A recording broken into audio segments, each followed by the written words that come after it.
Hello, humans. This is Steven Stull, and you are listening to The Hold Up. This is the podcast where I interview a friend of mine about a movie that they remember loving but haven't seen for at least 10 years. We have two conversations. First, we talk about what they remember, and then we split up and watch the movie, and then we get back together and talk about how well the movie holds up. This is episode 2 this week with my good friend Jeff Frumess. How you doing, Jeff? Yo, yo, yo. And we watched The Dark Backward from 1991, directed by Adam Rifkin. Man, I'm so glad I watched this movie. Yeah. This was so this is such like a lot of times I'll on this podcast I'll watch a movie and be much less impressed than I was the first time I watched it, just because I'm old and jaded and bitter and angry and grumpy. This was fantastic. I loved this so much more than I did the first time I saw it. What about you? What are your first overall broad stroke impressions?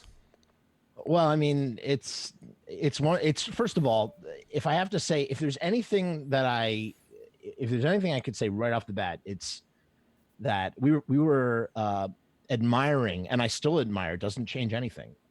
We were admiring Jim Hoskin and his Greasy Strangler aesthetic, but he was not the first one to do anything of the sort. I think Adam Rifkin had him beat by quite a few years. Yeah. This feels like, that universe, except way before. It's Kafka. This movie is Kafka-esque. It is Lynchian. There's some John Waters in there. And like I said, it is proto Jim Hoskin, Greasy Strangler world, where the people are like just really bizarre, and everybody is so like, everybody who's not a main character is so miserable to be in this world. They're all just like sad and depressed. And I love the way the movie opens with the book. It's what like an indie thing to do. The hand drawn titles in the opening. It's just somebody flipping through a page. Yeah.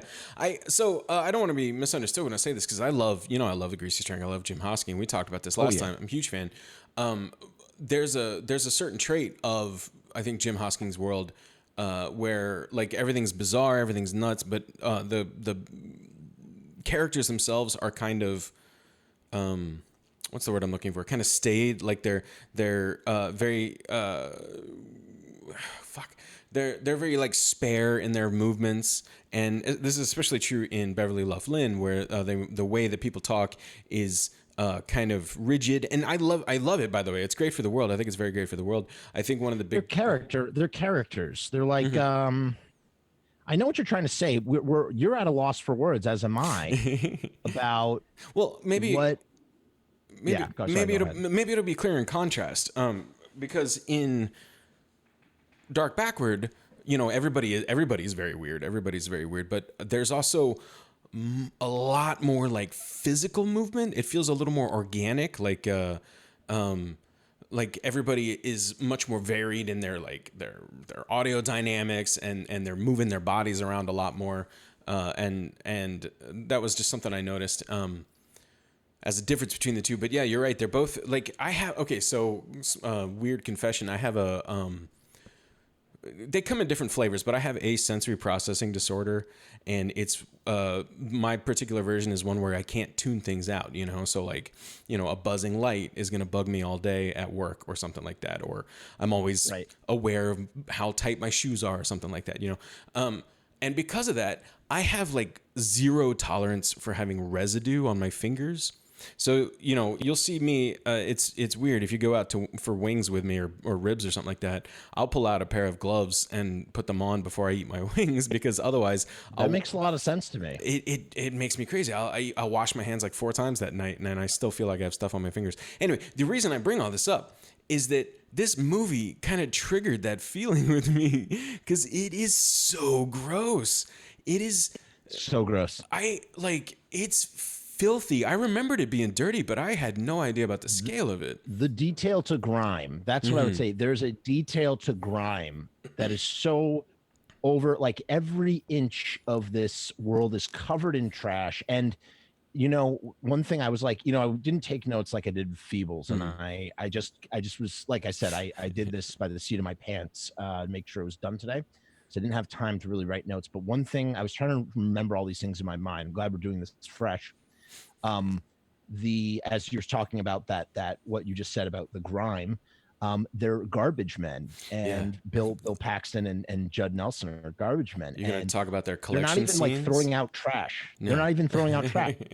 Picking up some trash and getting it in. There's so much trash. The truck keeps moving. Yes. They're not actually even they're putting like one thing of trash per foot that they walk into. Poor Judd Nelson's character Marty, he's flailing so bad because he keeps like trying to keep up, and he's such a like gangly character. Like he's very thin and he never looks comfortable in his body. Like his shoulders are always hunched and his arms are kind of I don't know, bent in weird angles all the time. And so he's grabbing these cans and he's swinging his whole body around and getting like 5% of what's in the can into the garbage truck. Yeah. What's hilarious to me, His shoulders are hunched up too. yeah, like yeah, this he's got him like this. all the You time. know, Judd Nelson is a fascinating person to me because I think I share a lot of people's experience where my first encounter with Judd Nelson was in Breakfast Club, and he is far and away the coolest human alive. When you're a teenager watching The Breakfast Club, he is the coolest human possible. Oh yeah. And I feel like the rest of his career, he's kind of been like rejecting that, you know, because He peaked in his debut, and ever since. And you know what kills me is that guy could have been. I feel like that guy could have been the greatest character actor. I'm not so much a leading man, but like an ensemble actor and a character actor. And I feel like he didn't fully get to explore those realms for whatever reason. yeah, I wonder whether like because he was in Breakfast Club, he was also I didn't see St. Elmo's Fire, but that's another one of those Brat Pack movies. Good movie. Yeah, I wonder By Joel Schumacher. Schumacher. Yeah. Speaking of Joel Schumacher, R.I.P. I wonder whether Judd Nelson was like on his way, like maybe. Like you just said, he could have been an incredible character actor. And I think maybe there's this possibility that he was on that path in his own mind. And then he wound up in The Breakfast Club and it was just so iconic that it was hard for anybody else to see him as anything else but that. Right. So that's what leads him to St. Elmo's Fire. And that's what then he says, you know what, this isn't really my thing. I want to do weird stuff. So he jumps over to Dark Backward, which he was incredible in. I think he was perfect for this role. He was, and you know, initially he was trying to get cast in that role. From my understanding, I think he was trying to get cast, and Adam Rifkin at 21 years old, Adam Rifkin made this movie or something. He was unsure. Can you believe a 21-year-old made this movie? It blows my mind. Literally half my age, and I want to murder him. I just want to shoot him in the face for that. Yeah, me too. I want to murder him as well. I'm 30. I'm 34, and I want to murder him still. You know, just like when you hear about these young gun guys who manage to get that film, because usually like there's two directions. I feel like you either make a movie when you're like 20, and it's like your greatest work ever, and then like it's diminishing returns, or you don't get started until you're actually in your mid 40s, 50s. Got my fingers crossed. Or late 30s. I've seen a lot. I feel like a lot of careers people start to really be able to churn out movies. You know what I mean? Yeah. There's no in between. There's no in between. Either then or then. And I don't know. So funny. Okay. Side story. I don't know if you know Bob Rose. He's a filmmaker. I've had him on here before. He's a guy who made Timecrowave and Black Jeans. Well, anyway, it doesn't matter. But the name sounds familiar, but I'm not familiar with the work. He's a great guy. He's got a lot of fun movies. He throws all his stuff up on YouTube because he thinks we're elitist. That's not true. But like he doesn't think anything he does is worth like protecting, so he just throws it all on YouTube as soon as he makes it. This isn't about Bob. I'm not fuck. Anyway, one day he asked me, we were talking about filmmakers we admire, and he said, name a filmmaker, a director that people would know that you kind of wish your career could follow or like mimic, mirror. And at the time, I said David Fincher because I love David Fincher's work, and I think he's an incredible director.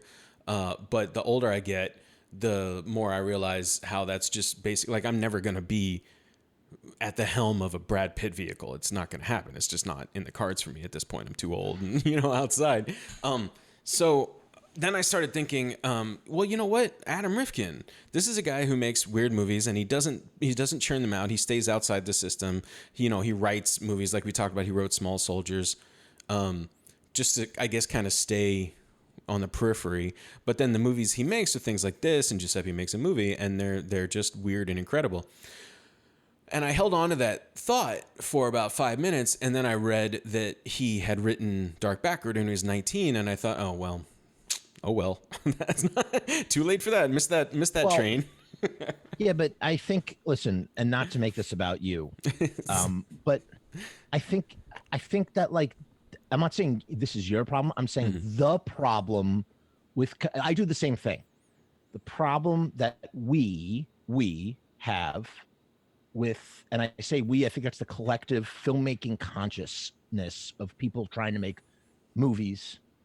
The problem that we all have is that's what we do. We compare, we project ourselves, and we project our aspirations for success onto templates where we've seen that success work. Right. And it fucks everything up, man. It fucks everything up. It makes you, it's masochistic. Oh yeah, that's true. It's masochistic. And what I've said this several times, and it sounds sort of conceited a little bit, but it's the only way I know how to say it. And what I ultimately have come to realize is that I work at this, I'm about to refer to myself in the third person for just for effect. I can only work at the speed of Jeff. Just like there's the speed of light, there's the speed of sound, and then there's the speed of Jeff. And Jeff can only work at the speed of Jeff, just the way that Steven can only work at the speed of Steven.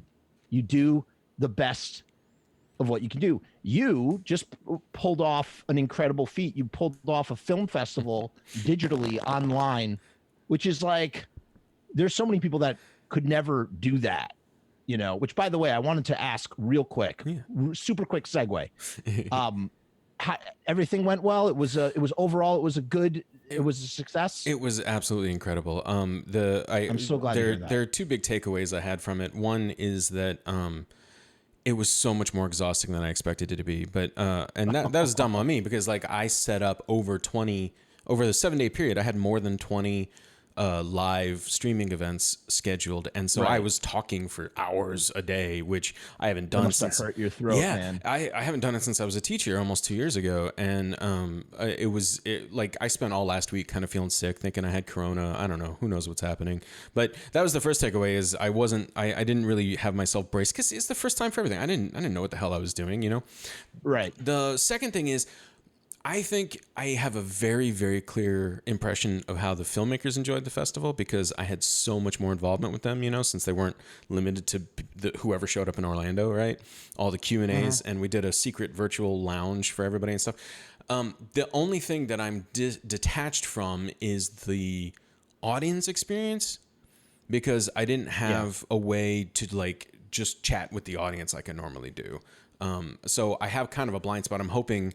I don't know. I hope they enjoyed it. I feel pretty confident that the filmmakers did.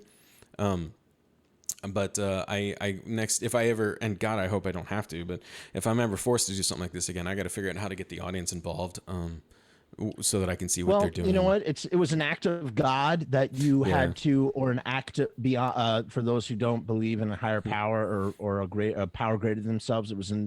It was an act of nature beyond anyone's comprehension. You made do. You did the best you possibly could, and you got through. And you got through in exactly the ability that Steven is able to get through. And that's how I thought when I was making my first film, and that's how I thought trying to get my second film, off the ground. And I can tell you personally, now with everything that's happened, and some other factors that are not public, I don't know how I'm going to be able to complete my film Wash Away. And if this was a few years ago, I would have been devastated. It would have been like the end of my world. I would have been like reeking of failure. But because I've gotten a feature film under my belt and I know that I can do it, doesn't feel like failure to me.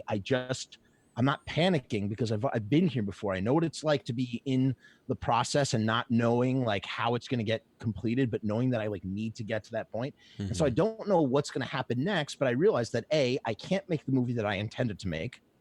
logistically Right. for a bunch of reasons, and B, I don't know when I'm going to be able to complete the movie in some other iteration of what it originally was for obvious reasons. Right. Right. Right. And C, I can only go, I just lost my job very recently, and there's so much up in the air. Thank God for unemployment now. But there's just no way of like this doesn't fit any template. And Right. if I Right. were to try and project myself onto anybody, I would honestly, I would want to die. And so the only thing I could do is just be like, look, your second film got torpedoed. It may or may not ever get completed. The only thing to do now, and if someone's listening to this right now and is feeling frustrated like the way I've been feeling frustrated, all I can say is do what I'm doing. And what I'm doing right now is I am just turning my attention to what is in my power, because I realize that is out of my power, just the way that you did. You're like, it's out of my power to have Sick and Wrong Film Festival in a physical space, Right. but it is within my power to do it digitally. And so I am going to do it digitally. And that's exactly what you did. And so that's what I'm trying. I'm trying to do the same thing in my own way. I'm like, what can I do? What can I work on? What can I pour my energy in? And it just so happens I have a documentary that needs serious pre-production work, post-production work that I've been putting off for years. And now it's time. This is the time to do this during this COVID time. And so it's like, I'm going with the flow. So the fact, to bring it all back around, the fact that Adam Rifkin got his first film off the air at 21. And listen, as I said, I love Detroit Rock City, but still, by far, his best film is The Dark Backward, and that was like the second film he made. So, you get lucky early, but it's diminishing returns. Yeah, yeah. So, I like to think I'm still building up to my peak. I hope. But yeah, you can do it, man. You'll get it. You'll do it. And that's the other thing too. We live in this beautiful age of like DIY technology where what I've ultimately decided that's this. I think I've talked about this a little bit on here before. The ultimate answer to the distribution problem is to not fucking try and follow what the trends, and instead to just go completely DIY, to just go where go where I have the most control, and whatever that means, you know what I mean? And that means, like, for me personally, putting it out completely by myself, in a very limited run, and calling it a day. That's it. That's the way I that's what the future is for me, I think. And hopefully it is more successful than the vanity and validation of getting like securing a distribution deal. That's symbolic in name only. But enough about this stuff. The Dark Backward. We can't help it. You get two creators, specifically filmmakers, together talking. This is gonna happen. But yeah, Dark Backward.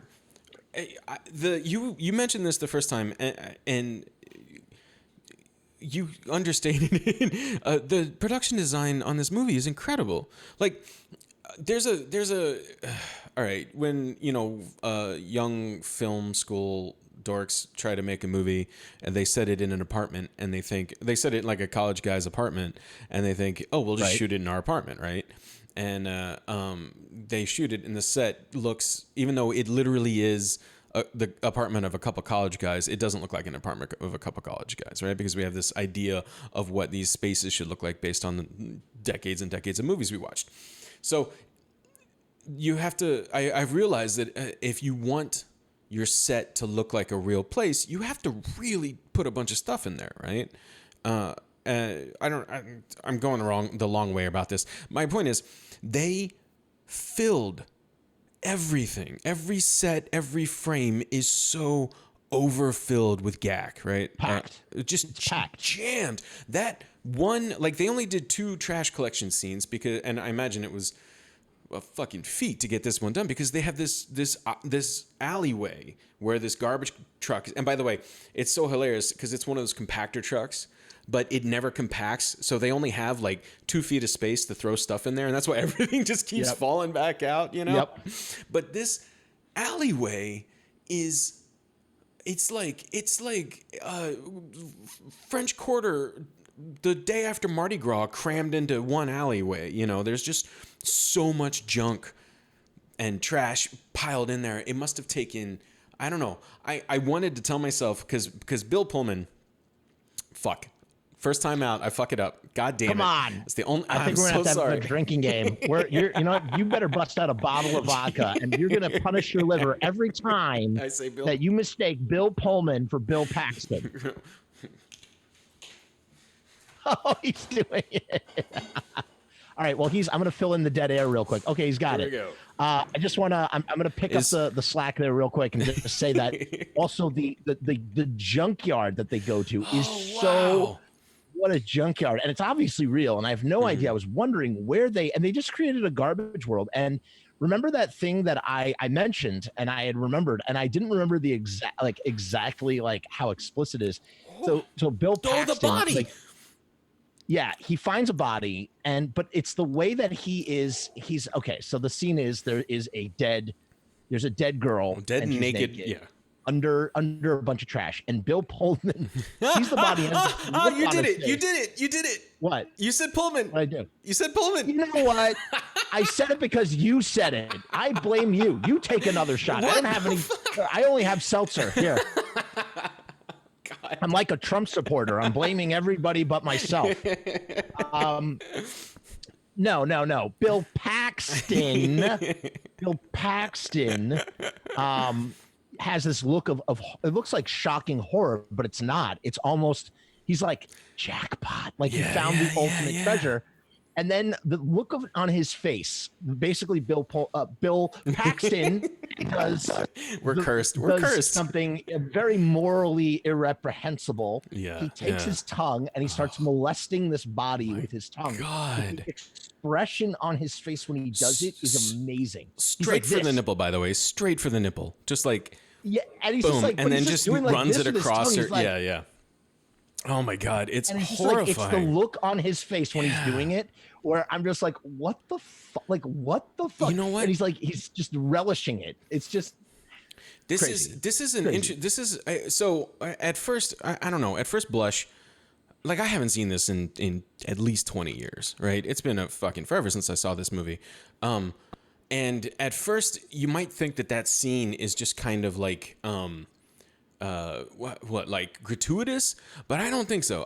Because I mean, I just watched it very, very, very recently, so it's still rolling around in my head. But I mean, well, it builds it contributes to what his character is. Because if you just look at the first half of this movie, or even more than the first half, up until, and we'll talk about this, but you look at most of Bill Paxton's, and his name's Gus. We can save ourselves by calling his character Gus, right? Gus. You look at most of Gus, and he at first just seems like maybe a well-meaning goofball. Like he yells all the time, and he hyperbolizes everything. After Marty's first stand-up performance, Gus says that he was laughing on the inside, and if he let it out, he said something about like laughing so hard that he'd bust a gut and spill bile all over the stage, right? So he seems like you can convince yourself that he's just a big, lovable goof. But he turns out to be, and fucking spoiler alert, by the way, everybody watch this movie. Like, seriously, watch it. Thumbs up. I'm a big fan. It's on Amazon Prime right now. You don't even have to subscribe to one of those little channels. It's on Amazon Prime. Go watch The Dark Backward. But Bill Paxton's character is insidious. And the first hint, well, no, that's not true. The first hint is the dead body in the junkyard. That's the very first hint. The second hint is when Gus brings over his lovelies to Marty's house and asks or tells Marty to show them his arm, right? His hand, his new hand growing out of the back. And this is like a middle-ish of the movie. Actually, maybe anyway, whatever. And this whole time you've been seeing Gus, he's been very brash and very loud and laughing hysterically. And then when Marty doesn't do what he wants him to do, Gus brings his voice down. He says, "Marty, buddy, do you remember everything I've done for you? I hooked you up with the job at the bar doing stand-up.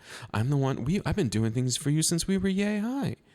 You know, and you see, okay, wait a minute. This guy's kind of a fucking sociopath.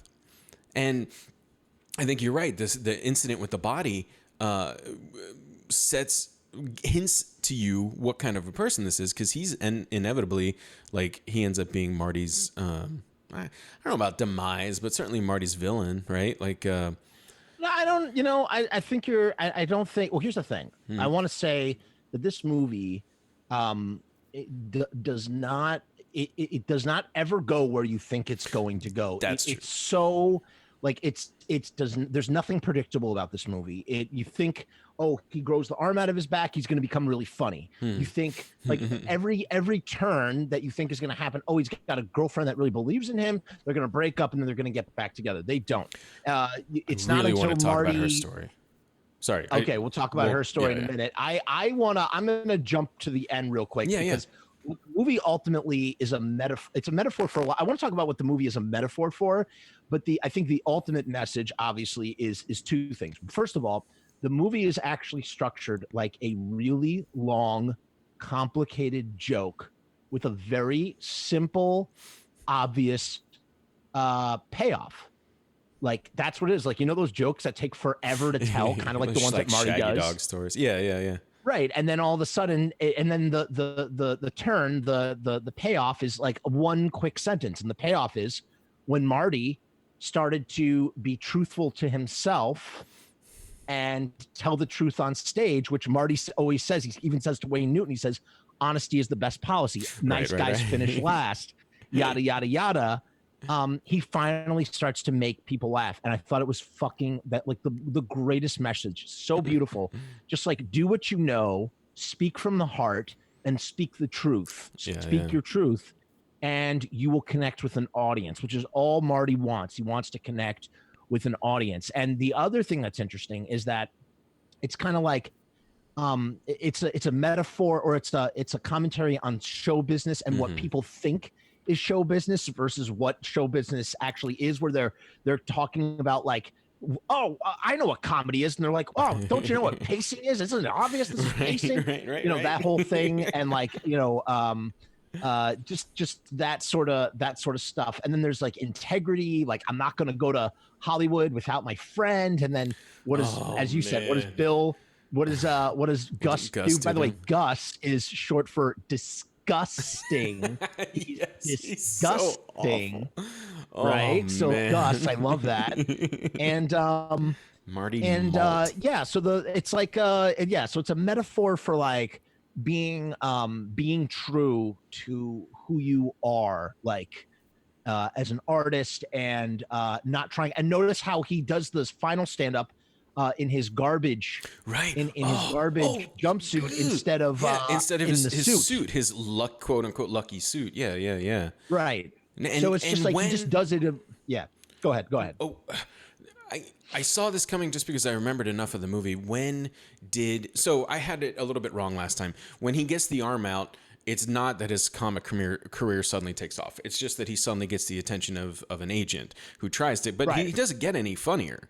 And it just gets weirder. No. Like Gus is on stage playing accordion with him, and their whole bit is that Marty tells a joke and then does a slow spin with his arms sticking out. You know, right? I remember the spin. Nothing. Yep. But okay. Eventually, yada yada yada. They end up with the opportunity to fly out to Hollywood and appear on a big TV show in Hollywood, right? And the night before they're supposed to go out, you know, the whole movie, Gus has been spewing this line into Marty's face that, oh, we're going to be stars now. You're going to be famous. We're going to go out to LA. They say Hollywood. We're going to go out to Hollywood and we're going to make it big and we're going to be on TV and everybody's going to know and you're going to be so successful. And the whole time Marty's been going, no. I just want to tell some jokes, you know. The night before they're supposed to go out to Hollywood, Marty finally says, yeah, you're right. Yeah, we're going to go out to Hollywood. I'm going to be famous. I'm going to tell my jokes on TV. It's going to be awesome. Next morning, arm's gone. Completely gone. Yep. It wasn't until like he kept it, and things kind of kept going very, very slowly upward for him until the point where he accepted the myth that Gus had been feeding him this whole time. The moment he accepts that myth, the arm disappears. Ah, interesting. Yeah. And whoa. You're wait. Okay, now, wow. That just all clicked in my head. I was taking it in. I wasn't sure where you were going with that. Yeah, you're so right.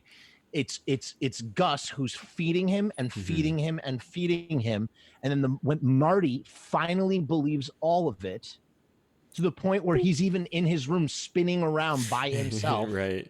And the very next day, the arm is gone. Just vanished.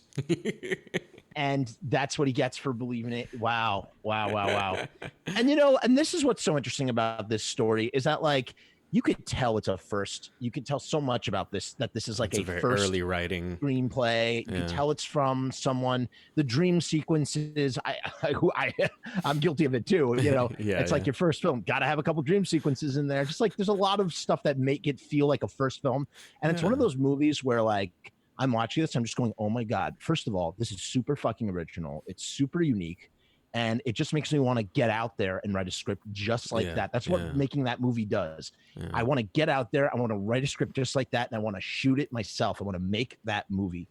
And not that movie, but a movie like that movie in that world. There's something akin to it, something akin to what Hoskin does. And just sort of do that, because that's my favorite sort of thing.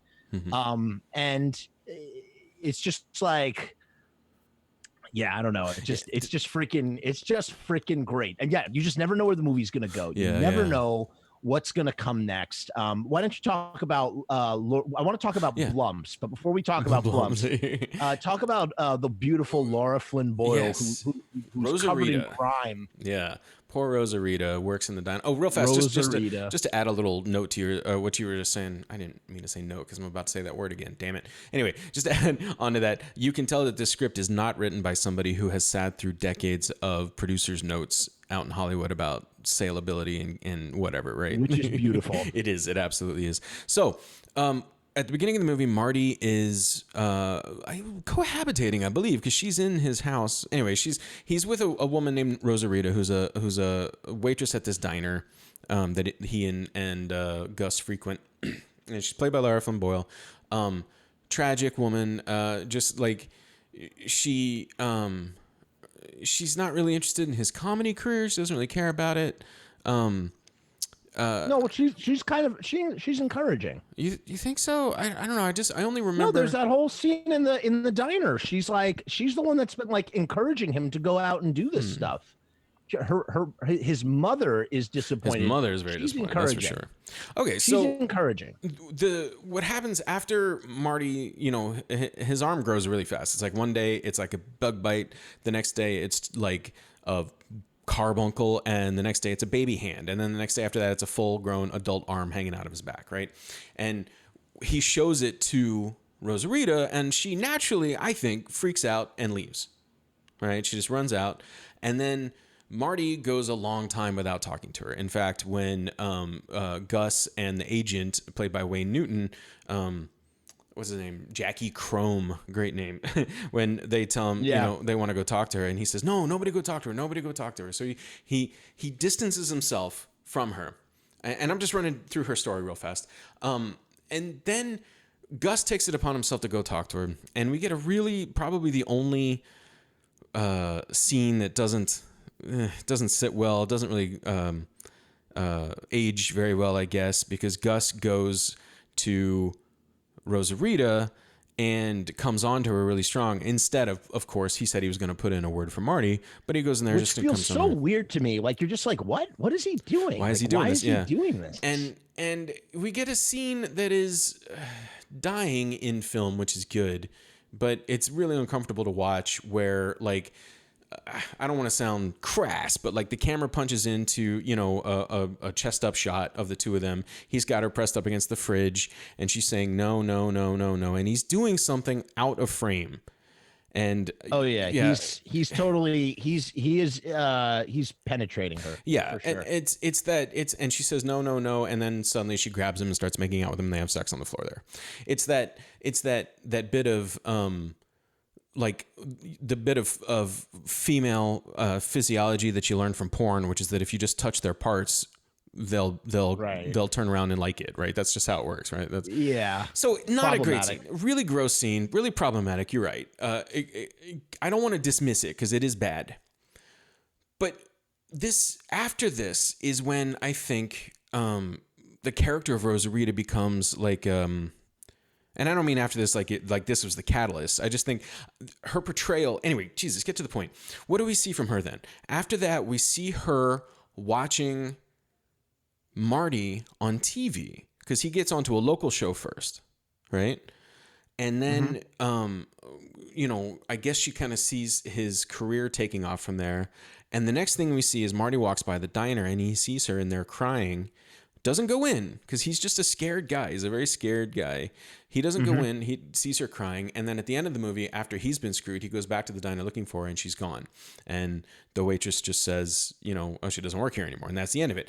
And I find this personally, as a guy watching movies, I find this really refreshing because even though we don't know what happened, we don't know what she decided. Yeah, she just packs up and goes. She just leaves. It really gives you the feeling that she has her own story, right? Like the movie doesn't feel obligated to wrap her up for us, I think a lesser movie, they would have been back together, or we would have at least known that she did this, went to this place because of this or whatever.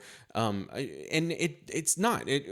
That's not what happens in real life. You break up with somebody and they disappear and you don't talk to each other for 20 years. You never know. You never talk to them again in your lives, right? I don't think I'll ever talk to my first girlfriend again in my life, right? And that's just how it goes, And I thought that was a level of agency that is just not applied to love interest characters often enough. Right. I don't think it's perfect. I mean, I first of all, that sex or the seduction scene, quote unquote seduction scene, is really gross. It's just not cool. And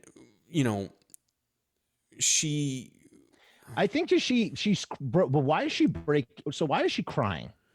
Is she crying because she feels bad about what happened? Mm-hmm. Like in the sense of like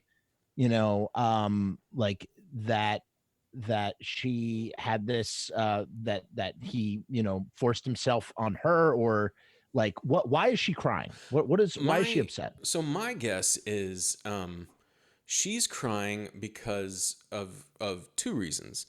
Well, I guess one reason. She's crying because she realizes that Marty is kind of about to take off. And to be clear, I'm not calling her a gold digger or a star fucker or whatever. That's not what I'm saying. I'm saying that Marty's life is about to get good, and she had separated herself from that, right? She made it so that she wasn't going to be a part of his life anymore, and that felt probably a little bad for her because I think she liked Marty. I think she maybe she was sad that she had overreacted. She overreacted about the arm coming out. Yeah, that's the first part. I think the second thing is that she felt that she had betrayed him. Like, I think she felt that the encounter with Gus was all her fault. Right. Keyword, she felt that she had. She felt that, right. To be clear, she felt that she had. That's what I'm saying. Because the only person that really betrayed Marty is Gus. She didn't betray Marty. No, it's Gus who betrayed Marty. It's Gus, absolutely. Gus is the slime ball in this movie.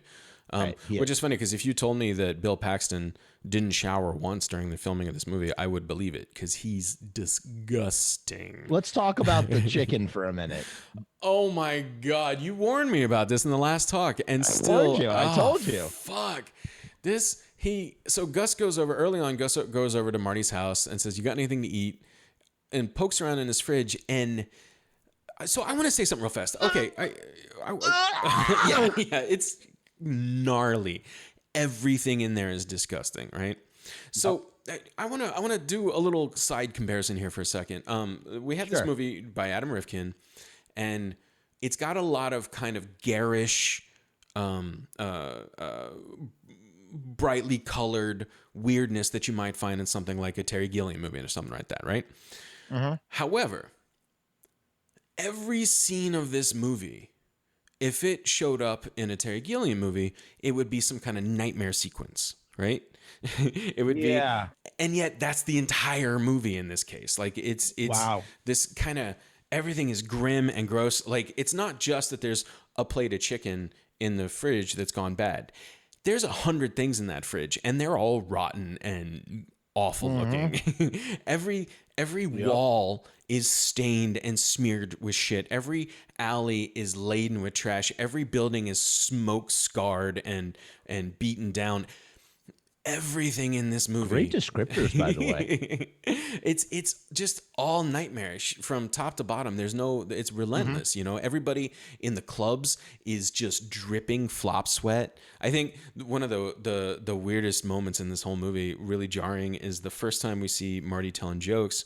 The camera's cutting around and showing us some people in the club, and most of them are totally unaffected. Most of them are sitting there smoking cigarettes or drinking and just being. And then it cuts to one guy who's like quietly weeping at his table while Marty's telling jokes in the background. It's so uncomfortable. Right, his life is like, yeah. So this chicken, fucking Gus pulls out a plate of chicken, and I don't. You fucking disgusting. It's rotten, and like he picks up the chicken bone. And it's slimy. It's slimy, and the meat. I don't even want to say it falls off, because that sounds like maybe it's just been cooking for a while and it's a nice tender piece of chicken. It oozes off the bone. It like slides. It oozes off the bone because but you can tell it's from decomposition. Right, it has nothing to do. It's not just with being cooked to perfection. It's not like a rotisserie chicken or something like that. So to refresh anybody's memory who might have forgotten or who might not have listened to part one, what they did for this movie was they took a bunch of chicken bones and they took some chicken, actual chicken. They took oatmeal, slime that was made up of something, and they basically reconstituted a chicken. Yeah. I love that joke, by the way. He's like, I got a hobby, reconstituting tomatoes from ketchup. Well, by the way, this chicken is reconstituted from chicken pieces. Oh my God. It's so gnarly. And you can see, and Paxton's chewing it on screen. He's putting it in his mouth and chewing it. He's gagging. And you can see him gagging. But he never breaks like character. He never breaks character. And what's so great. Sorry, I'm talking over. No, go ahead. I was just doing my impression of Bill Paxton eating production slime on screen. Yeah, but it just added to the performance. Like it added to the character and what's going on. Where this guy, like, it's almost like, and it's a real testament to Paxton's like incredible ability as an actor, in that the character, the body of the character is retching, like Gus. Right.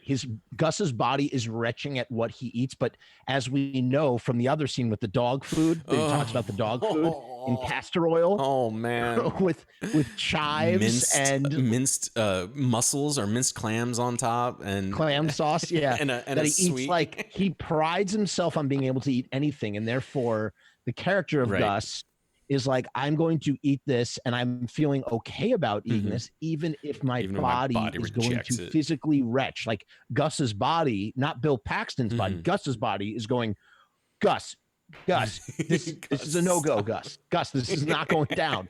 And Gus is like, no, Gus's mind is disconnected from what his body is feeling. Yes, he's so. But that doesn't stop us from seeing him retch. And that's what he's doing. And it's just, it's superb. And Adam Rifkin actually makes a cameo. I didn't recognize him at first. Did you know which one was Adam Rifkin? He's in the movie. I don't know what he looks like. He is the blonde comic that replaces Marty and tells the same joke. Which is such a commentary on, like, talent and creativity and like Hollywood and show business, where you get replaced by somebody else who does the same thing that you did, but does it in a different way and takes all the credit, whatever. It's like all that stuff. But I love Adam Rifkin's facial impressions where he's telling the joke and afterwards he's like, yeah. It's just like, if you're listening to the audio version, he just sort of scrunches up his face as if he's like, just those smarmy guys that make a joke and just think it's so funny, and they're like, it's the same fucking joke. It's the exact same joke that Marty Adam Rifkin told. Just plays it so well. It's such a wonderful little cameo. That's perfect. In the film. I think, just side note, I think that Marty's routine would kill today, like with the whole prevalence of anti-humor and like absurdity. I think Marty's whole, that's what it is. It's anti-humor. That's what it is. He went up on stage and told the joke about the 4 pairs of glasses. Yep. Yeah. Oh, for sure. Man. I laughed at every one of his jokes. Like whenever he told them, they cut around to the bar and everybody's not totally unimpressed, and I'm fucking cackling on the couch because I thought it was hilarious. It's just and then what's interesting is that, like, this is the thing that I'm trying to figure out is how what the third arm symbolizes within the talent, because Yeah. all of a sudden having a third arm gives him an edge. Is it literally Yeah. just that he is a three-armed comic, or is it almost like a commentary on what we think is an asset is not an asset at all? In that, like, we're like, what makes us special, is doesn't actually make us special, or is unnecessary. Yeah. Yeah. An extra appendage, literally a Yeah. metaphor for an extra appendage, as useful as, I guess a third arm would be useful, but I was going to say, what's the idiom or the phrase, useful as a extra Oh, something. yeah. Like I don't a, know, or I don't there's know, like something like that an out there. It's an it's elbow on slipping my my mind. nipple or something. Am I the only one who's heard that Whatever, one? Yeah. something like that. But just that, like, so the arm is a metaphor for hit, trying. And another thing too is that the arm, that almost as if like his talent develops overnight, Yeah. and Yeah. so therefore he's going to have overnight success from this overnight arm. It's not literally overnight, but Yeah. Yeah. it It's comes basic. Yeah. quickly. It comes really And that quick. he feels that he's like earned, that maybe he's earned, or Gus is convincing him that he's earned Right. his talent. And really, at the very last scene, which is, again, I love this scene, is Yeah. that he just starts telling the truth. Like he says to Wayne, he's like, just tell him the truth. And it's amazing how Gus just has, Gus has no qualms, because that's what it's always been. It's Yeah. just always Yeah. been the Gus show for It's been Gus. the Gus Gus is show. like a, Yeah. you Oh, know, good. Yeah. Let's set up go ahead. Oh, I just want to set up the big betrayal in the last scene, or the next to last scene, the close to last scene. So there's a point when Gus and Marty go on the local TV show.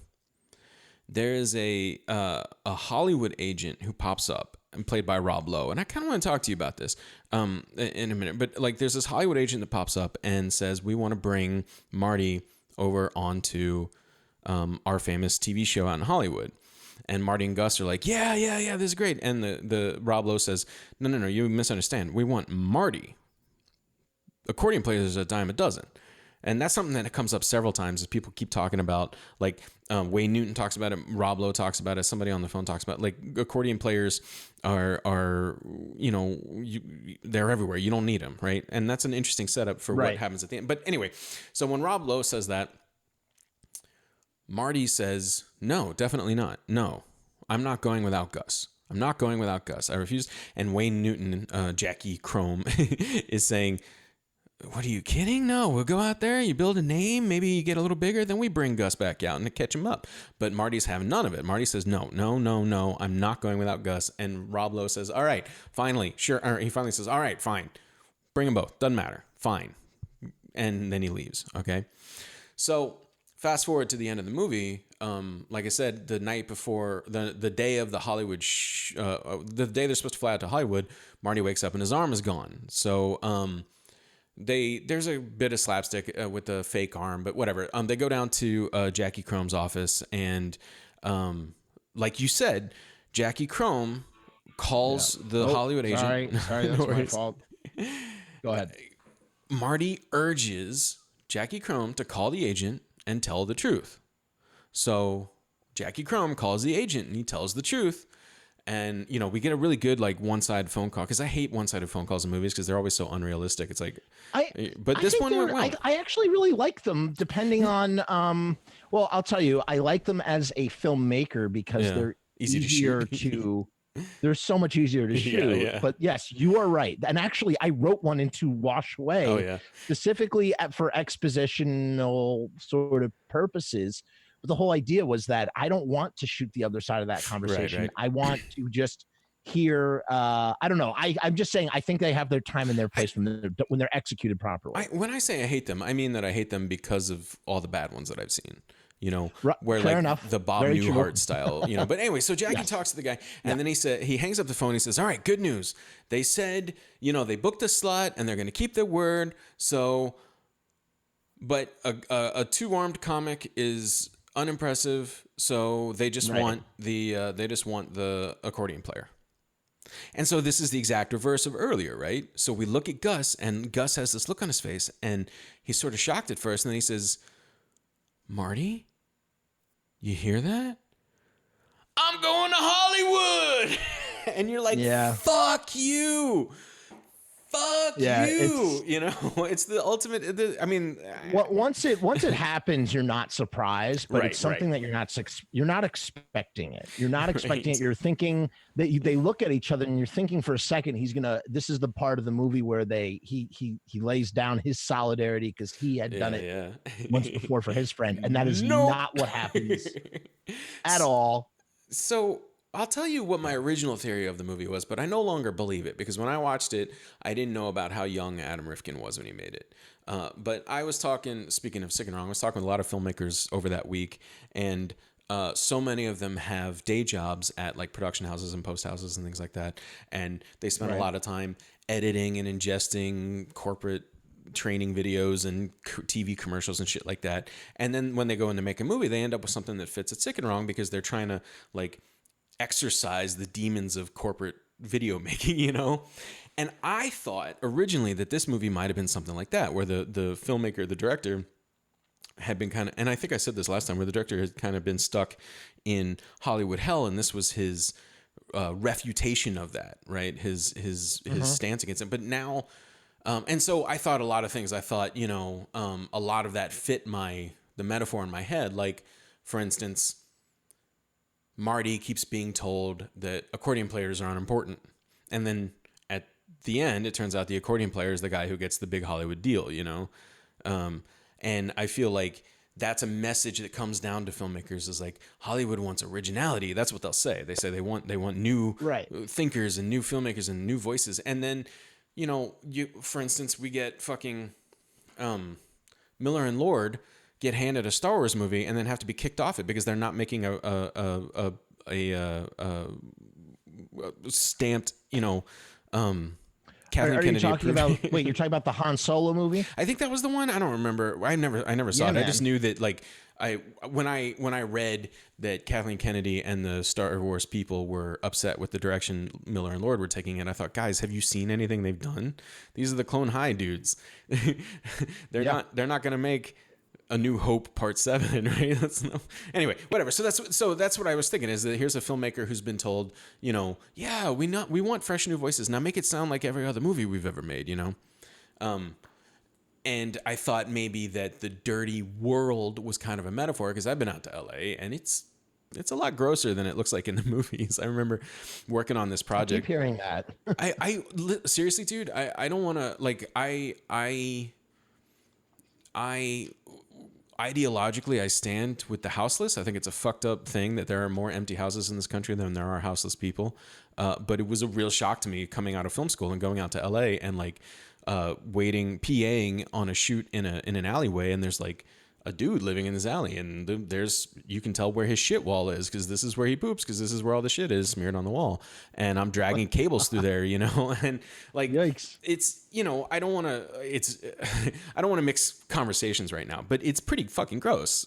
There's trash on the ground and whatever else, and so I thought maybe that the city of whatever Blumpville, I don't know, it's not actually named, but the city that the movie is taking place was kind of like an exaggerated version of what the filmmaker found when he went to LA, and it wasn't what he expected it to be.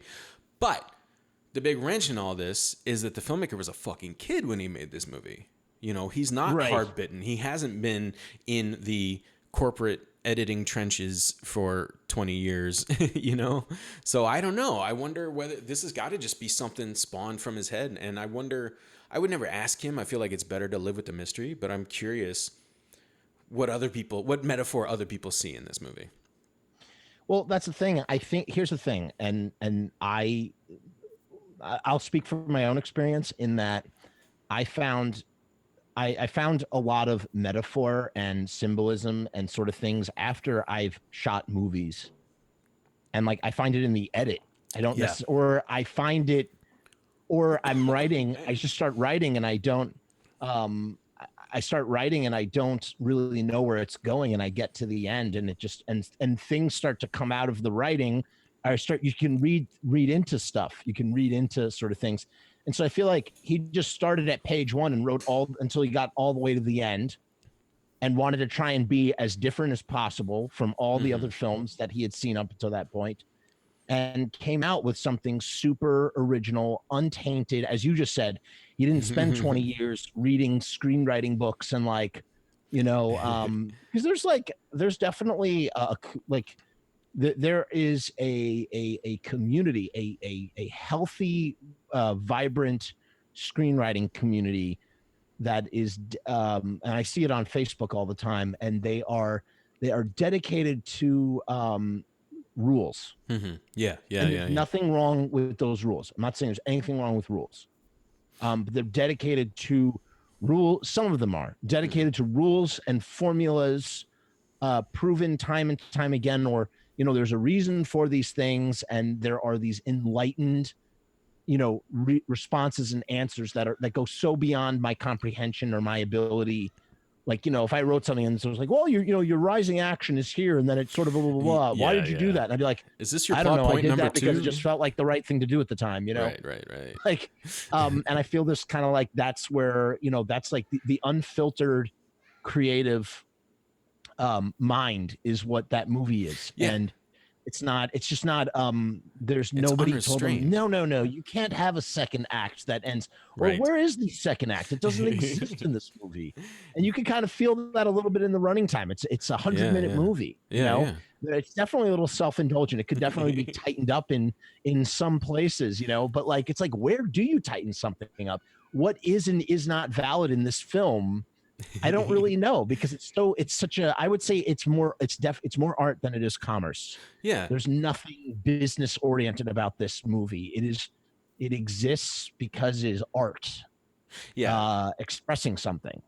And yeah, I love it. I think it's a beautiful animal. I'm sorry. This is definitely not focus tested. This is not a movie that is like, it didn't come out of that Netflix algorithm that says, what people like is Judd Nelson and garbage. So let's throw them into a movie, Which is what, again, like the thing that I see, and I belong to a lot of screenwriting groups. Mm-hmm. Why do I belong to a lot of screenwriting groups? Because I want to learn from them. I want to learn from all these people. So I don't want to seem like I'm being critical in any way, shape, or form, because I'm not. I'm just saying that what happens is, and it happens to me, and I'm sure it happens to you, is that like there are rules attached to storytelling, especially screenplay writing. And when you get bogged down by the rules, you box yourself in. It's something that I see writers deal with all the time, and they get, well, I'm not allowed to do that. Or, it doesn't this isn't like appealing if it goes this way. And it's just like, I think that's kind of like a beautiful thing to have on your set and in your creative realm, where you just have someone who's the devil's advocate who goes, well, why not? Yeah, why can't we do that? Why can't we do that? Yeah. We were in a situation with my first film, Romeo's Distress. We were in a situation where we possibly could have lost up 2 of the actors for a bunch of reasons I won't get into. Yeah. And myself and the sound recordist / producer were like, well, what do we do? We're supposed to shoot tomorrow. We don't know what's going to happen.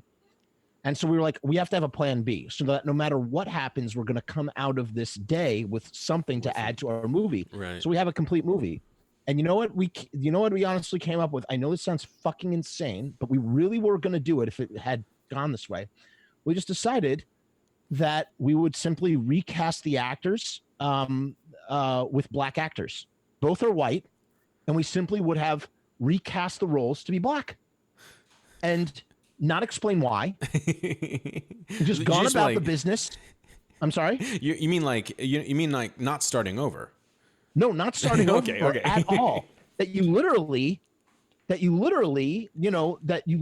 cut to the next scene, and both actors are black, and there's just no fucking rhyme or reason to it. And and it was just like, well, wow, what a fucking crazy artistic choice to do something like that. Why would we do something like that? And it was like, and there was no reason behind it other than like, it's not to be like brash. It was just to be like it was the only way to continue on. We're not going to recast with other people, but like how interesting would it be? What kind of discussion, like what kind of story elements, what kind of metaphors would or could people have pulled out of that idea that it's exactly what happened in Night of the Living Dead. You had a character, Ben, a truck driver, who was written as nothing, just, you know, whatever, probably Placeholder, going to be cast as a white guy. Yeah. And then they cast him as a black guy. And what does that do? They didn't change a single line of that dialogue, but what does it do to everything? It suddenly changed the whole fucking movie. Yeah. Suddenly becomes racially, like, there's racial tension because these guys are white and this dude is black. It's a black dude trying to survive in a white man's world, kind of, a little bit. There's some of that going on. And so, like, we were just kind of like, oh, well, you know, we'll just recast with two black, and they'll call each other by the character's name. So there's no misunderstanding that this is supposed to be. And it's just like, I feel like unfiltered, and like, what screenwriting rule would ever allow you to do that? It'd be like, fuck you. Like the book, if you're reading a book, like if you were writing a book about screenwriting rules and that was the next rule, the book would just catch fire. Like it would just incinerate.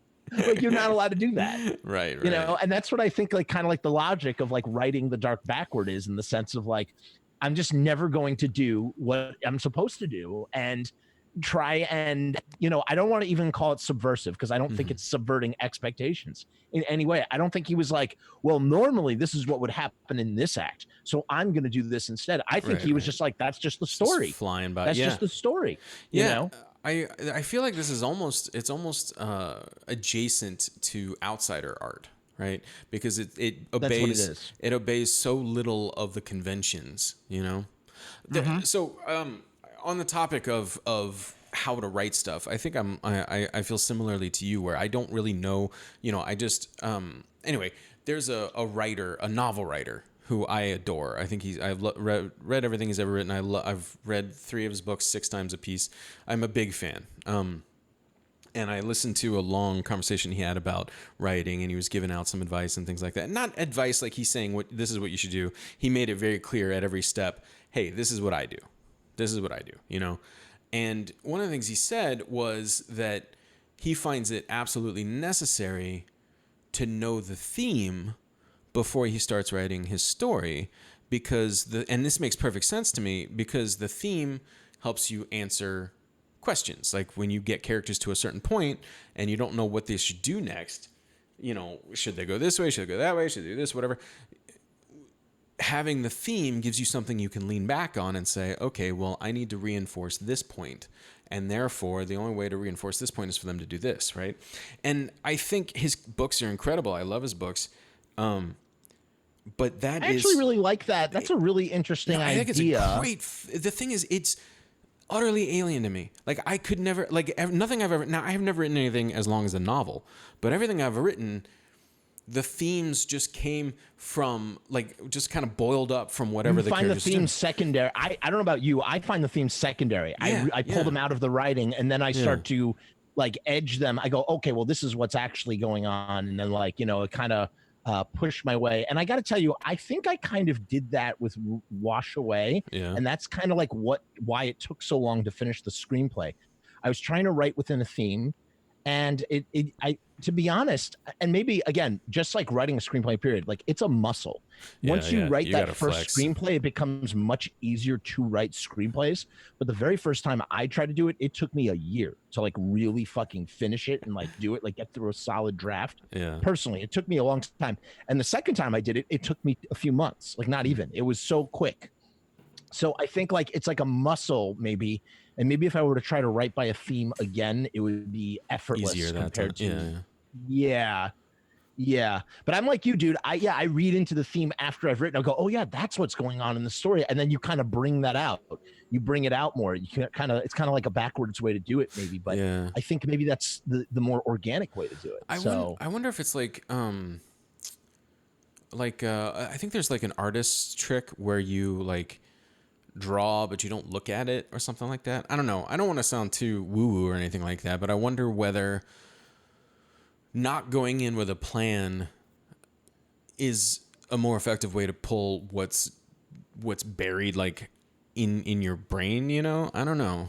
I don't want to sound like the thing is, and this is a fact that it's that it comes very hard to a lot of young writers or new writers. And the fact is that writing as a career is a job.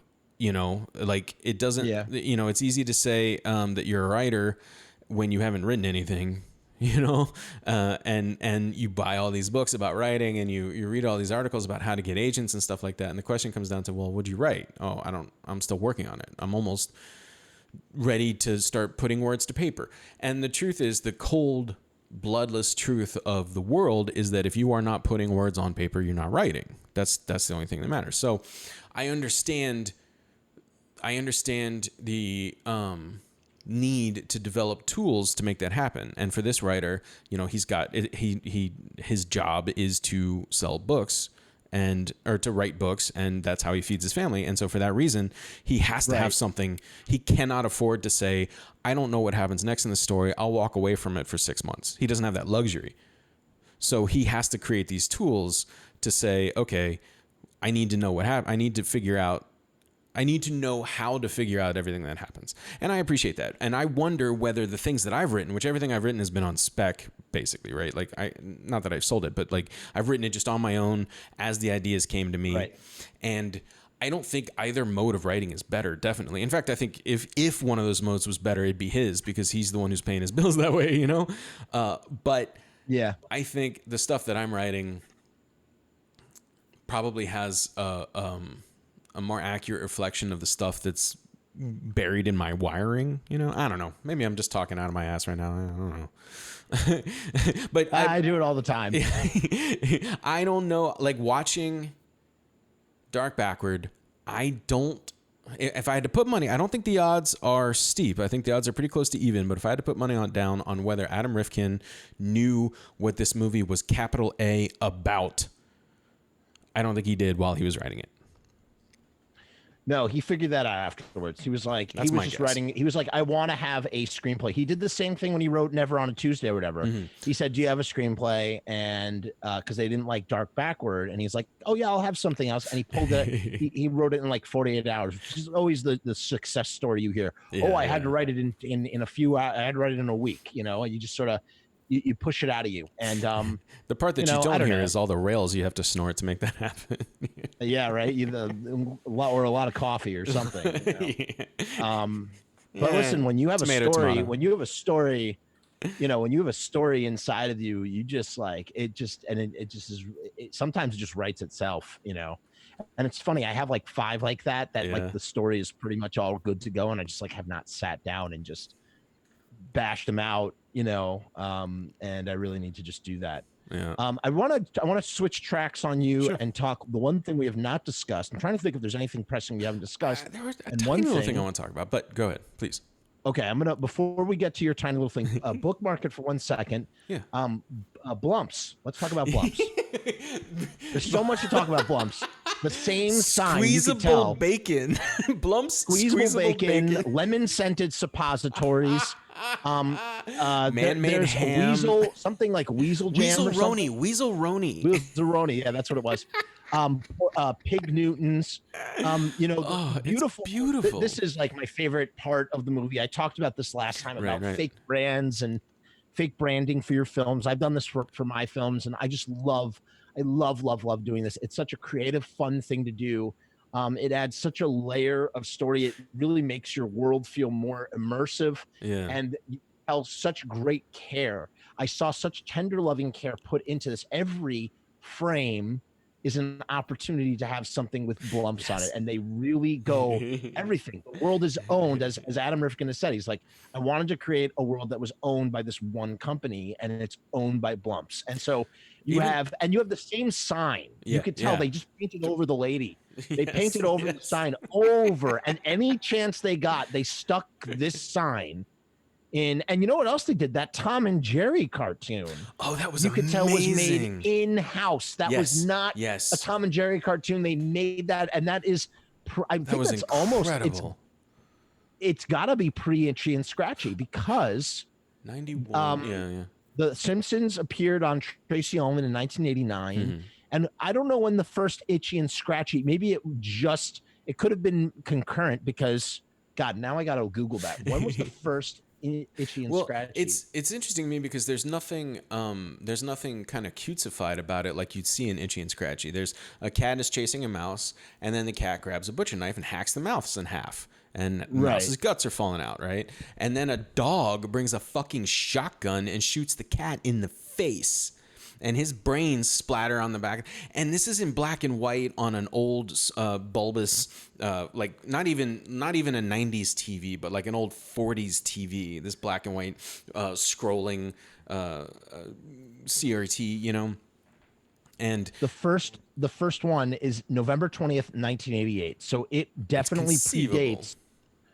It predates The Dark Backward for sure. I don't think he wasn't making this movie or maybe he was. Maybe I don't think so. I think it was a pretty quick. Probably was put together in 1990. But so maybe he was inspired by Itchy and Scratchy. However, clearly he's doing Tom and Jerry, which Itchy and Scratchy takes its inspiration from, and just makes it ultra violent, and also says something about what makes people laugh. She changes the channel from her son. It's his own. Yeah, it's his mom. Marty's mom changes the channel away from him telling his jokes so that she can watch this cartoon, and she starts, which makes her laugh. Mind. She's busting a gut watching this violence. Yeah, man. And I think I've said before. I may have said it one of the times we talked, but I love the juxtaposition of like childlike things with gruesome violence and adult stuff. So same. This is even more of that to me than Itchy and Scratchy, because I don't know, I feel like Itchy and Scratchy, I love Itchy and Scratchy, but I think it's very tongue-in-cheek. This is like just such a straightforward, you know, it looks like a 40s cartoon drawn by, I mean, it's not even wild animation, it's the exact same kind of animation you'd see in a 40s cartoon, and they're just hacking each other. It's so handmade. It's so handmade, and it's so like, it's beautiful. It's honestly one of the most beautiful elements of this film. I'm so pleased with it. I just love it so much. So good. I that was a great scene. I love that. And I wanted to see the whole animation. I mean, that was probably the extent of it that what they shot. But I don't know what you mean. You wanted to see the whole cartoon. Right. Fictionally happened. But so you have Blumps, just used with tender loving care, and they just. It's everywhere, and it's beautiful, man. It's so even on the back of Marty's jumpsuit. His lump trash. But they own, and that's what he meant. They own everything. Yeah, and it's just wonderful. It's got their logo I don't even. It's even on the cover of the book that has all the opening titles in it. It just says Blumps. It doesn't say Blumps anything. It just says Blumps, and it's got a sketch of that woman's face. Like, this is the world. This is it. This is the world. This is the story. What does the Dark Backward even mean? You know, like what does that mean? Like the words? Is it like the backward way into success, or like you have to work backwards in order to find success underneath? Who knows? I don't know, man. The Dark Backward. I would love to. Adam Rifkin seems like the kind of guy I would like to. I don't know, who would have interesting things to say about what he's done. You know, like honestly, I don't know that I'd want to hear Ridley Scott talk about what he's done. I don't. But yeah, but now here's the thing. Like, why I wish we had like a slew of movies. Okay. Like that were just like this from Adam Rifkin. Like why he's been making movies for 20 years, and it's why isn't there like 12 films, right? Like all auteur style, like indie weirdo like films. I just want a series of movies like this, or at least a trilogy of movies like this, or just another one. Just another one, you know. Just one more. I kind of let me roll back what I said just a second ago. I was talking about this with Brian Lanano. We were talking about the awkwardness of post-screening Q&As, and I was saying how it's frustrating. I don't know. I don't really know how to do a Q&A, because when I hang out with filmmakers away from a microphone, or just like around at a bar or something like that, we don't talk about each other's movies. We talk about other people's movies. You know, like that's the best kind. Like when I want to talk to Brian about what he thought about Forbidden Zone or something like that. So, I think I'd like to know what Adam Rifkin thinks about other movies. That's what I'd really like to talk to him about. That's what I want to talk about to filmmakers about, is the movies they like. If you find he does on podcasts, like that's all he talks about. I mean, he'll talk about his films if you ask him, but he's like, is he accessible? He's just. Yeah, he loves it. He's a movie fanatic, man. Yeah. And he talks about he's a huge fan of Planet of the Apes, as I mentioned. Right, And right, right. like that's what he does. Like he's a passionate Burt Reynolds fan. That's He's right. not a big Last Kiss movie guy. star. Yeah, yeah. We did get the Chase. The Chase has a lot of dark backward vibe, but it's a lot more polished. Yeah. It's like a polished indie. It doesn't have it doesn't have the same artistic weirdness. There's like some commerciality Yeah, to the yeah. Chase. There's Yeah. commerciality to Detroit Rock City. The dark backward is pure art. Right, It's just right. it's an artist piece. It's meant to make you think about like what is in here. I feel like when I'm watching the dark backward, it's like I'm watching an abstract painting and trying to pull like a what's like a Rorschach, yeah. Rorschach blot sculpture blot Just the painting, Rorschach whatever. blots. Yeah, yeah. Yeah, ink blots. Just looking at them. I think it makes a lot of sense to me now to look at, to re-examine Giuseppe Makes a Movie, because I think it would have been easy for a lot of filmmakers to mock Giuseppe with their documentary. I think it would have been just like the silliness of it all, casting the homeless people and the cow suit. It comes from pure love. But for pure Adam love Rifkin, and adoration for what he does. Absolutely, he totally admires Giuseppe and what he's doing, and you can really feel that when you watch that documentary. As a matter of fact, I'm looking at. Where did you say you saw it? I want to see it again. I watched it on Amazon. I think it was just straight up Prime, but maybe I rented it. I might have rented it. But I did watch it on Amazon. It out. Either way, I need to see that again because it's something, man. It's so garbanzo gas. Garbanzo gas.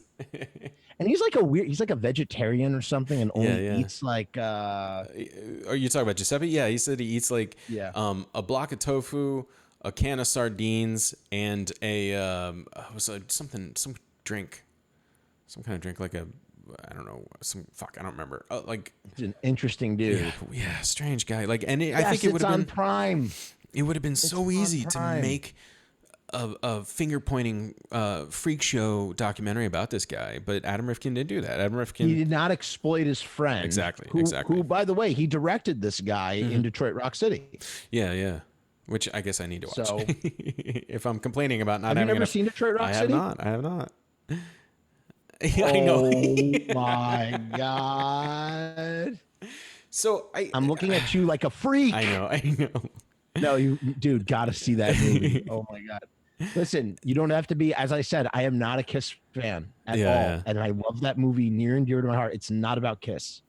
It's a teenage coming of age road movie. It's like Stand By Me meets Rock and Roll High School with Kiss. With Kiss. Yeah, kinda, a little bit. But it has that goofy Adam Rifkin humor. Yeah. So yeah, no, I mean, I can't sit here and complain about not having more Adam Rifkin movies if I don't watch Detroit Rock City, obviously. So there's fucking great. I feel like, I don't know. I think we're coming kind of to the end of this conversation, but there's just one thing I wanted to ask about, and it's one of those weird things where like you think it's problematic, but then you wonder whether you're the one who's problematic because you saw this tint to it. Anyway, there was a point in the movie where Marty is walking through an alley and there's all this graffiti on the wall, and it's a lot of words painted in black and red. And then I saw a tiny piece of yellow graffiti sticking out. And I don't know if you noticed this. It was a little piece of yellow graffiti. I did not. All it was two S's in the lightning bolt shape. And I thought, what? Why is that there? I don't understand that. Like, it looks like the SS insignia to me. It was too yellow. It probably was. And this seems like a movie where everything on screen was put there by the production department. Now, is some jackass in the production, some art intern trying to be funny and slipped it in there? I don't know. The thing is, the part that I'm being really squirrely about, like I don't mind being angry at seeing these S's. I didn't like that. I don't think it didn't feel right in the movie. It just seems completely out of character for me. But having seen that, made me kind of look back on the Rob Lowe character, who they gave a very prominent prosthetic nose. And he's supposed to be a Jew? I don't know. That's what he's like, a Hollywood agent. He does kind of have a Jewy nose. He does a little bit. So I don't know. Maybe am I just working too hard? That wasn't problematic. I could tell you as a Jew that was not problematic for me. Again, and also within that context, didn't bother me. And also with the graffiti, yeah, there's probably some. Maybe it was a production hand or somebody who just put a SS there, trying to pack it in. Again, like, you know, I think, like, I don't know, it's weird. Like, it's not. I obviously I don't condone any of these things, but in the same way, like, I mean, look, dude, like, you know, look at the Jerry Show. You know, like, the Jerry Show we all know what the Jerry Show is about, but like, there's nothing like weird about that, you know, in the same way that, like, I feel like having like an SS there, not saying that there would be a reason to have that you know, the Jerry Show, but like, I don't know. We had an SS in Coke lines in the bathroom. Oh, did you really? Yeah, we did. Oh, okay. So, see, I didn't even notice that, but maybe that's why. You know, I don't know. You know what, man? To me, if that was there, I don't bat an eyelash at it. I think it's fine. I think it's just as fine as having SS Coke lines, which makes perfect sense. You would want SS Coke lines in something like the Jerry Show, you know? And I think in general, this is where like that line, like that stuff doesn't really, like, yeah, is he playing like a Jewish stereotype? Probably. But again, it's like this goes back to what I said in the Feebles podcast. What's the year? 1990 or 1991. Like, what's the context of what we're watching this in?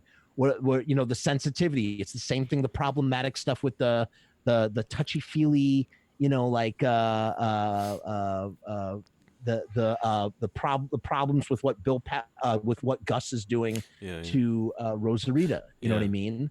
Like, everything within its context. You know, that scene at that time makes a lot of sense. For, you know, he's just like, oh, well, yeah, that's the type of guy that Gus is, so he's going to do that sort of thing, and that's what made sense in that 21-year-old's mind. Right. Was he aware of like SS symbols in like the background of the thing?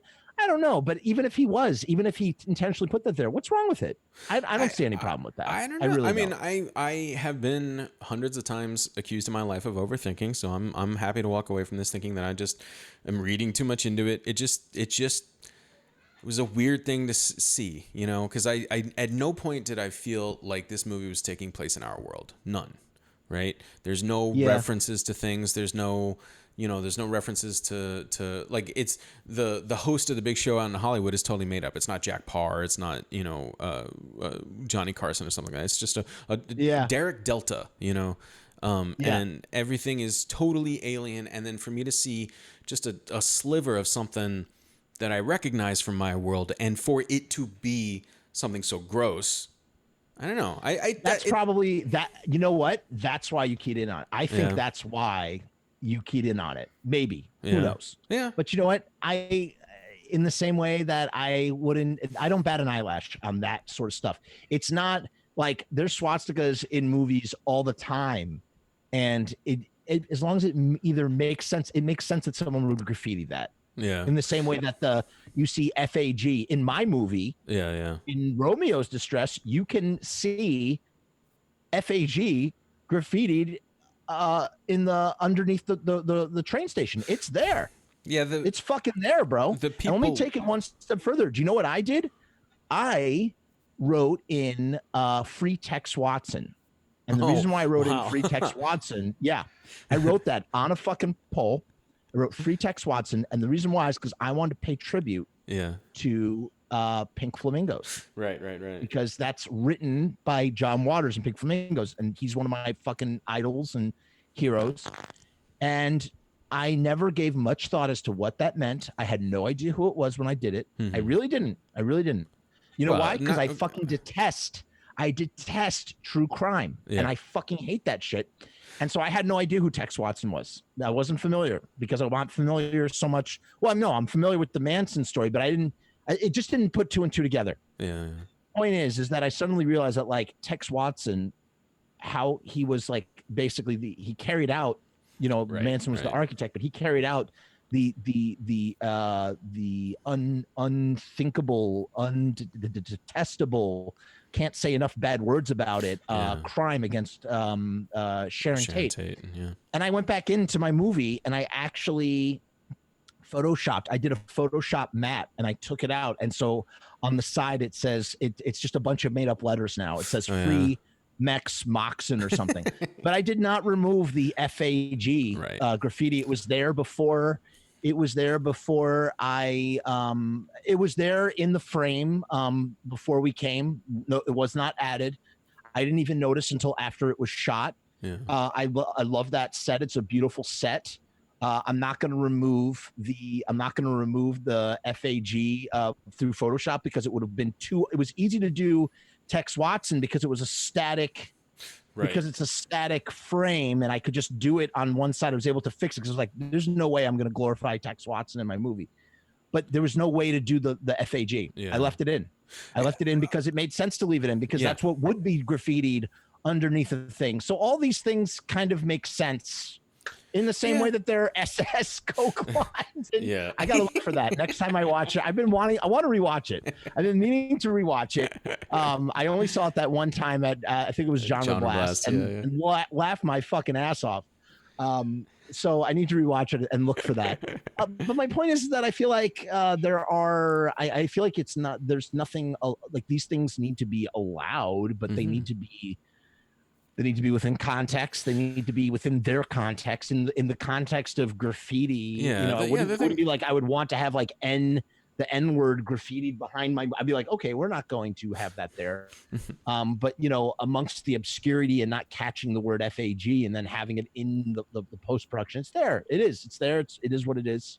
You know, I mean, no one's going to bat an eye and think that I wrote that in there, you know?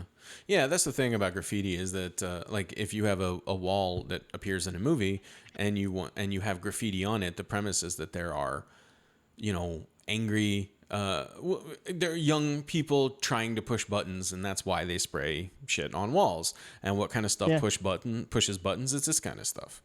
So I just wanted to kind of hear it outside my own head, you know. It was just something that you should never be too afraid to do that stuff. That's important. I think that's important. And I think this was I had a great time. Yes. Thank you so much doing this. And I hope we'll do it again in the future. When you need me, you know where to find me. You're going to jump ship over to my side of things when you have the time and the chance to. But yeah, this was another great talk. Thank you. I appreciate you coming on. And is there anything you want to plug at the end here? No, yes. Okay. One thing I'm going to plug. I don't know if it's going to matter or not, but I'm going to plug it. The documentary I mentioned earlier that I'm going to start working on is called They Came from Lodi. It's about the Misfits. I'm a huge Misfits fan, and there's nothing official about the Misfits out there. As a sort of, I've been doing a lot of online content on They Came from Lodi page, and one of the things that what I've been working on is this intense. If you're a Misfits, this is for people who are Misfits nerds. If you're a Misfits nerd, you're gonna fucking love this. It's a super in-depth look at the year 1979. All the minutia. This is all about minutia. If you don't like minutia, you're not gonna like this podcast. Yeah, it's like super niche here, but like for people that want to know what the Misfits did in the year 1979, we go over it in painstaking detail for 2.5 hours. It's more documentary than it is video podcast, but it's more, but it's too much video podcast for it to be documentary. And I think if you like the Misfits, you're gonna love this. So that sounds like a lot of fun, man. Well, thank you very much, Jeff. I appreciate you coming on. I appreciate you talking with me, and I hope you have a good whatever you're having tonight. I will have a very happy Sunday. I have a lot of genre films to catch up on. I was doing the Batman cycle. Now that's over, I gotta catch up on all Oh, the stuff that's come out on Shudder and whatnot. so one more minute. Yeah, go ahead. Brian Lanano during the festival suggested that I ask the people in the Q&A, since I always flounder at the Q&As. He said I should ask everybody to give me suggestions for movies that might fit in the sick and wrong genre, in the sick and wrong universe, right? So I started doing that, and I got tons and tons of suggestions. Didn't write a single one down. So now I have to go back and rewatch all my own Q&As to get everybody's suggestions for what movies to watch. What exactly is? Let me ask you. Let me ask you that. That's a quick question I want to ask you. What exactly do you consider to be the Sick and Wrong brand? I was trying to figure that out myself. What is the Sick and Wrong brand? It's a tough thing to articulate, and I've actually been struggling with that for a while. I feel like the fucking thing's been out 5 years now. I need to write an actual thing for it, but I find it's easier to describe with examples. Like if I were going to program a slate of any movies from history to explain the Sick and Wrong style, it would be things like Greasy Strangler would be in there. The Holy Mountain would be in there. Okay. Happiness. Eraserhead, and it's wrong. Yeah. Eraserhead goes in there, of course. Those are the kind of the easy ones. I need to get on that. I need to write something. It's just so hard because personally, and this is something I've said before, I didn't know these movies existed for so long. Like, if you had told me before 2013, by the way, another shout out to Steve Gerrard and his movie Wad Up, which is on Vimeo, which everybody should watch every day. What's it called? Wad Up. It's WAWD AHP. It's just, it's 2.5 minutes. It's fucking incredible. It'd changed my life. No joke. But like, if you had said to me before 2013, hey, Steven, we're going to go watch, this Sick and Wrong Film Festival, I'd have been like, oh, what's that? Like horror movies? What is that? You know? So if you already have seen one of these movies, it becomes a lot easier to explain what it is. If you've already seen one. Okay. And by the way, I think The Dark Backward 100% belongs in the Sick and Wrong canon. I would put The Dark Backward in that fantasy lineup. Okay. That's good. That's a good criteria. That's a good criteria right there. Thank you for that education. You got it.